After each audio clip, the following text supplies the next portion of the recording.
Hello guys, welcome to my channel education 2। तो आज मैं आपके लिए हनीड्यू बुक से chapter number 7 a visit to Cambridge लेके आया हूँ। तो गाइज, मैं आपको पढ़ने से पहले कुछ जान लेते हैं हम लोग। This is the story of a meeting between two extraordinary people. ये कहानी दो असाधारण व्यक्ति की मिलन की है। दोनों लोग डिसेबल्ड हैं, या फिर हम कह सकते हैं डिफरेंटली एबल्ड है।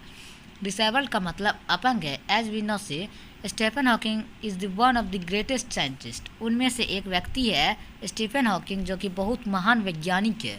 वो पैरालिसिस के फॉर्म में है, यानी वो पैरालिसिस की एक तरीके की बीमारी से वो ग्रसित थे, जिसकी वजह से उन्हें बाकी ज़िंदगी व्हीलचेयर पर बितानी पड़ी।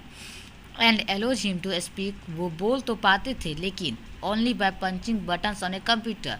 उनके थंब में एक बटन हुआ करता था, उसे वो क्लिक करते थे तो कंप्यूटर उनके लिए आवाज़ निकालता था।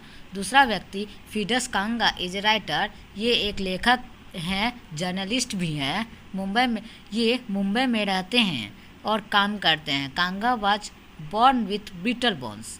कांगा एक अजीबोगरीब बीमारी के साथ पैदा हुए थे, जिस बीमारी का नाम है ब्रिटल बोन्स, मतलब कमज़ोर हड्डियाँ थी उनकी बहुत ज़्यादा। और बचपन से ही जब वे खेला करते थे, तब उन्हें चलने से या फिर खेल कूद करने से उनके पैर की हड्डियाँ, हाथों की हड्डियाँ टूट जाया करती थी, इतनी कमज़ोर थी। तो इसलिए उनकी बाकी ज़िंदगी व्हील चेयर पर गुजारनी पड़ी। अब हम लोग इस चैप्टर में देखेंगे कि ये दोनों लोग मिलते हैं, तो the two great man exchange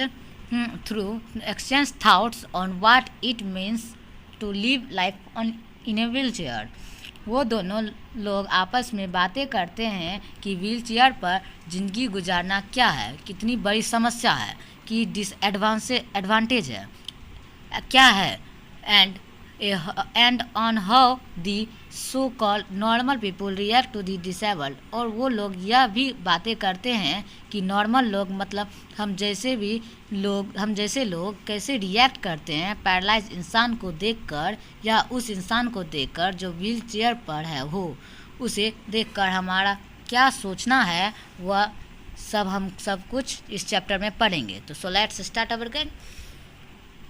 author कहता है, Cambridge was my metaphor for England. Cambridge मेरी एक पहचान बन चुकी थी इंग्लैंड की। मतलब मैं जब कैम्ब्रिज जाता था तो ऐसा लगता था जैसे कि मैं रियल में इंग्लैंड पहुंच गया हूं।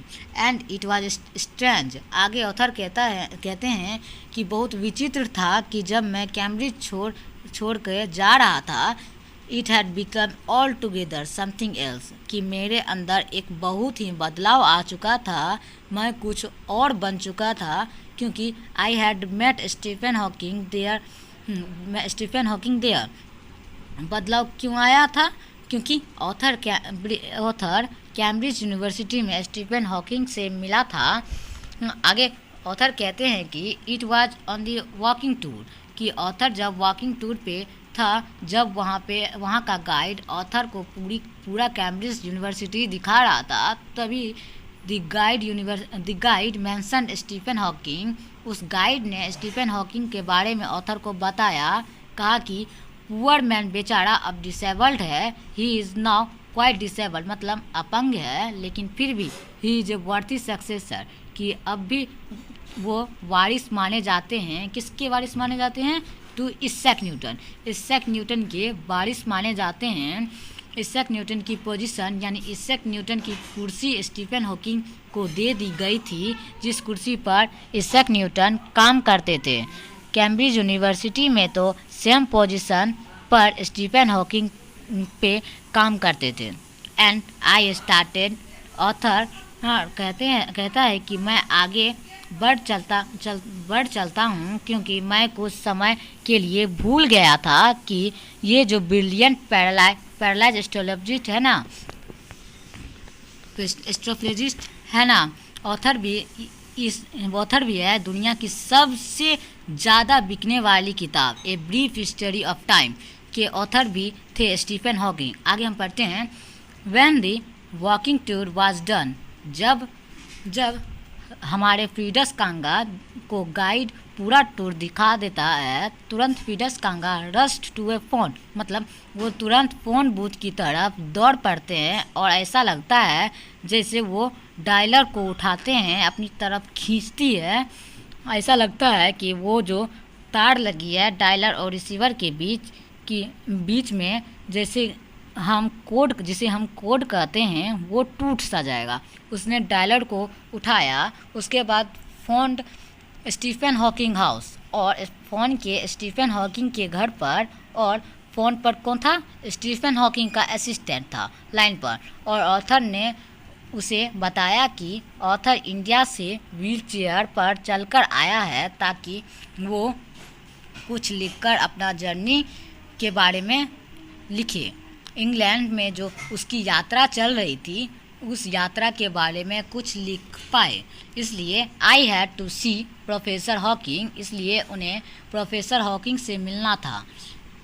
कुछ ब्रैकेट में से दिए गए हैं, ये ब्रैकेट का मतलब है जैसे कि perhaps he thought I had propelled myself all the way. इसका मतलब यह है कि ऑथर अपने मन में कहता है कि असिस्टेंट को ऐसा लगा होगा कि जैसे हम खुद व्हील चेयर चलाकर इंडिया से इंग्लैंड आया हूँ। प्रोपल मतलब चलाकर। I had to professor Hawking, author कहता है उस असिस्टेंट से कि प्रोफेसर हॉकिंग से मुझे मिलना है, उसे देखना है, यहाँ तक कि इवन 10 मिनट्स वुड डू, यहाँ तक कि 10 मिनट का भी टाइम मिल जाता तो बहुत है, कोई दिक्कत नहीं है। तुरंत असिस्टेंट कहता है हाफ एन आवर, आधे घंटे का समय वो असिस्टेंट ऑथर को देता है। 3:30 बजे से 4 बजे तक समय देता है। असिस्टेंट स्टीफन हॉकिंग से मिलने के लिए and suddenly I felt weak all over. जब ये सुना कि ऑथर ने ऑथर ने उनसे मिलना पक्का हो गया है, तो वो कमज़ोर महसूस करने लगे और अंदर से, क्योंकि आप भी पैरालाइज्ड हो और आप पैरालाइज्ड इंसान से मिलने जा रहे हो, तो थोड़ा सा आपको मिलने से पहले हल्की सी टिंग्स ऑफ सैडनेस होती है, मतलब आप वीक महसूस करते हैं। अगर आगे ऑथर कहता है अगर आप शुरुआत से बचपन से ही डिसेबल्ड हो, यानी अपंग हो, और आप बड़े हो रहे हो, तब आप थक जाओगे। इतना सुन कर आपसे कहेंगे कि बी ब्रेव बनो, बी कॉरेजियस रखो, यानी साहस रखो। लोग आपको इतना ज्ञान देंगे कि आप उब जाओगे। As if you have a courage account, जैसे कि आपका कोई साहस का बैंक में अकाउंट हो, मतलब आप अकाउंट में साहस को इकट्ठा कर के रखा है। आप इतने आलसी हो कि एक चेक डालकर साहस अकाउंट से निकाल नहीं पा रहे हो। यहाँ पे ऑथर ने मजाकिया तौर पे कहा है कि आप डिसेबल्ड हो, तो आप ये सुन कर पक जाओगे कि लोग कहेंगे कि ब्रेव बनो, साहस रखो, जैसे कि आपका कोई अकाउंट हो साहस का, और आप जब चाहे उससे निकाल सकते, ऐसा ऑथर कहता है। The only things that makes you stronger, आगे ऑथर कहता है कि केवल एक ही चीज़ है जो आपको मजबूत बनाकर रख सकता है उस स्थिति में। वो चीज़ क्या है? I is seeing somebody like you. और अगर आप किसी अपने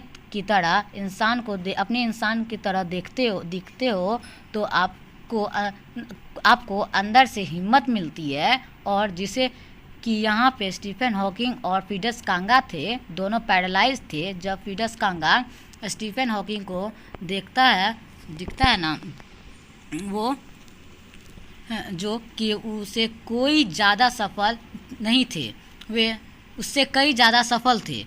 उसे अजीब सी हिम्मत मिलती है। और then you know how much is possible. आगे ऑथर कहता है आप जब उस इंसान से मिलते हो, उस इंसान को देखते हो जो आपसे कई ज़्यादा सक्सेसफुल हुए, तब आपको पता चलता है कि हाउ इज पॉसिबल, करना मुमकिन है, कितना करना मुमकिन है, कितना मैं कर सकता हूँ। And you reach out further, और आप आगे बढ़ भी जाते हैं। Then you ever thought you could, जितना आपने सोचा भी नहीं होगा ना कि मैं इतना कर भी सकता हूँ, आप उतना कर जाओगे अगर आप किसी को आपने जैसे सक्सेसफुल इंसान को देखते हो तब।